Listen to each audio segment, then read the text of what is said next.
Good evening. How are you, friends? I just wanted to take a couple of seconds and say thank you to those of you that gave me a quick phone call today and read to me. It was really great to hear your voices. So I love that. If any of you would like to do that, please message me and read me a story or two. Okay, we are on chapter 4, Hank Zipzer, barfing in the backseat. If you remember yesterday they found out that they were going on a road trip to the crossword puzzle competition.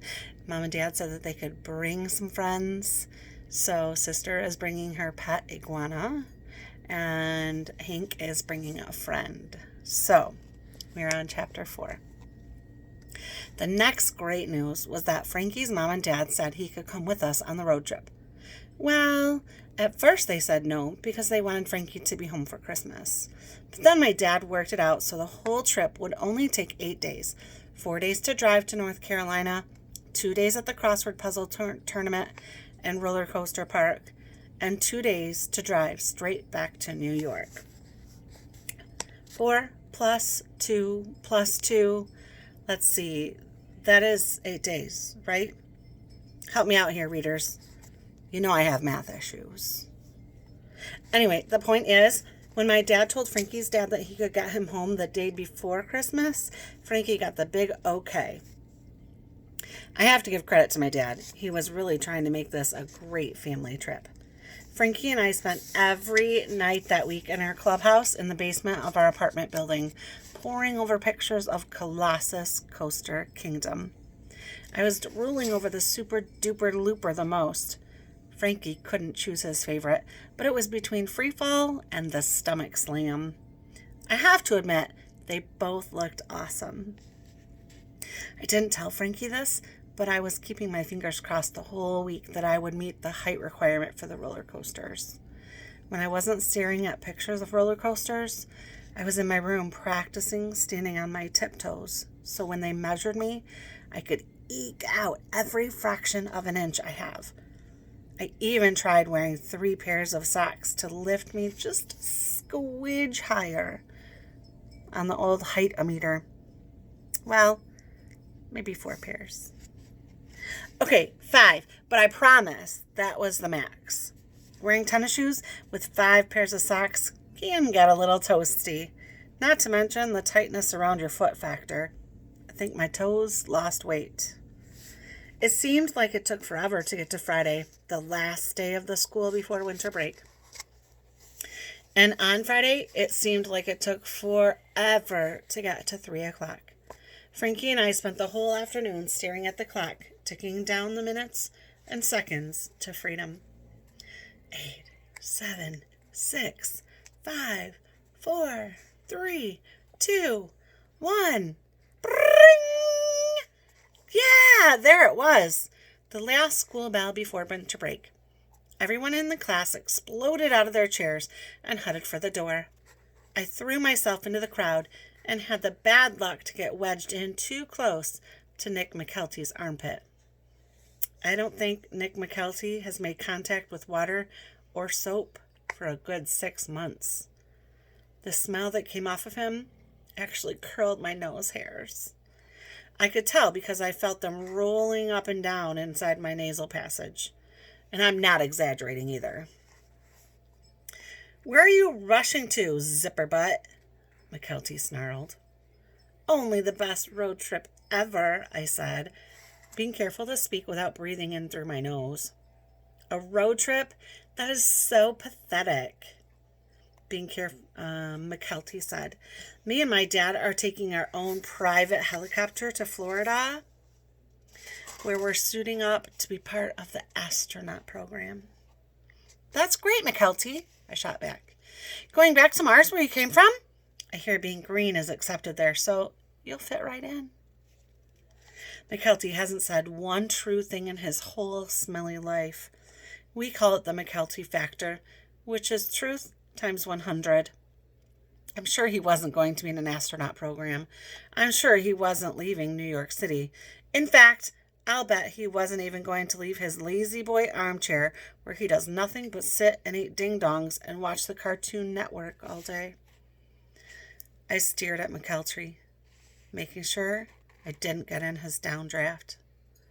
One more whiff of him, and I was in danger of my nose actually falling off my face. "Mr. Zipzer," I heard as I was almost out of the room. "Would you stay behind for a moment?" My heart stopped. That was Miss Adolph's voice. What could she possibly want with me? I can tell you this. When Miss Adolph asks you to stay behind for a moment, nothing good is going to come from it. "Looks like Zipperbutt's vacation is getting off to a rocky start," McKelty said, walking backward through the door. "Ta-ta, sucker. I'll be watching you from space." I grabbed hold of Frankie's arm. "You and Ashley wait for me outside. This will only take a second." Oh, did I wish? I hoped. I prayed. "No worries, dude," Frankie said.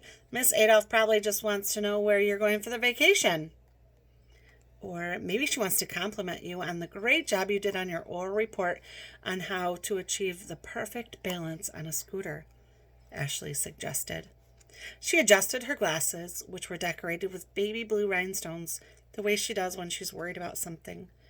I could tell she wasn't so sure that I was heading for the compliment. "That was a cool report," Nico Lubman chimed in from where he was standing out in the hall. "Nico just moved to my school from California, and he is a great scooter rider.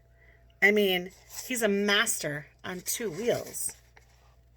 "Thanks, Nico," I said, giving him a big high five. Ashley and Frankie did too. As my best friends, Frankie and Ashley always look on the positive side for me. Unfortunately, though, Miss Adolph doesn't. As a matter of fact, positive was not one of her vocabulary words growing up. I walked over to Miss Adolph's desk and waited quietly while she shuffled through the second drawer on the left side of her desk. Or maybe it was the right side. Under perfect conditions, I can't tell left from right.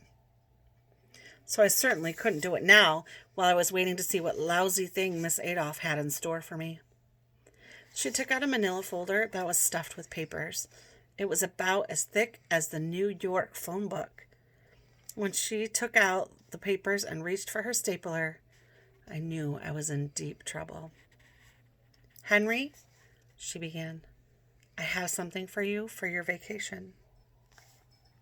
"Thanks so much for thinking of me, Miss Adolph, but I'm already packed, and I can't fit one more thing in my suitcase." "Have a great 2 weeks." I pivoted on my left foot and tried to take off on my right foot. Took me a minute. Or maybe it was the other way around. The point is, I took off as fast as a bunny going after a carrot. "Not so fast, young man," Miss Adolph boomed. I stopped in my tracks, but I didn't turn around. I was hoping that if I didn't look at her, she wouldn't see me. Good try, but it didn't work. "Henry, I have prepared a special packet for you to make your winter break a productive and stimulating one. There are some words that make you feel good all over, like home run or pizza. Then there are other words that strike fear in your heart, like packet. I have never received a packet that contains anything I would want. Inside this packet, Henry, you will find a multitude of very challenging practice exercises in subjects ranging from mathematics to spelling to reading comprehension. All have been designed to help you in specific areas where you need help," Miss Adolph said. "I know you'll want to thank me for designing this packet especially for you, but there is no need. Consider it my holiday gift to you." She stuffed the papers inside a manila envelope and handed it to me. This woman had officially gone over the edge. Thank her? Are you kidding? Thank goodness I really didn't have to thank her, because thank you was the farthest thing from the tip of my tongue. The things that were on the tip of my tongue sounded something Like, are you totally nuts? What other kinds of gifts do you give? Shoes with hundreds of sharp nails glued inside of them? Did you take a special teaching course in how to torture innocent kids? Instead, I said, Miss Adolf, either I just had a really bad daydream, or you've just said you're going to give me a lot of pages of homework to do on our vacation. An hour a day is all it will take, Henry, she said. That leaves you 23 hours for your other amusements. But we're going on a road trip with lizards and roller coasters in a minivan stuffed with snacks. That wasn't my best argument ever, and I knew I was making no sense to her as soon as she said, that will be all, Henry. She put her glasses on, picked up her gray pen, and began to write gray numbers in her gray rule book. The conversation was obviously over.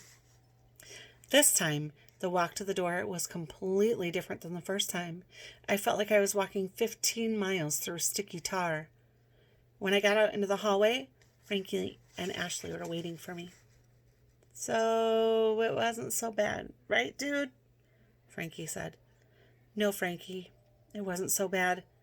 It was the worst thing that ever happened at PS 87. Hank, what are you talking about? Ashley asked. I have 2 words for you, I said, almost in a whisper. Homework packet. She didn't, Frankie said.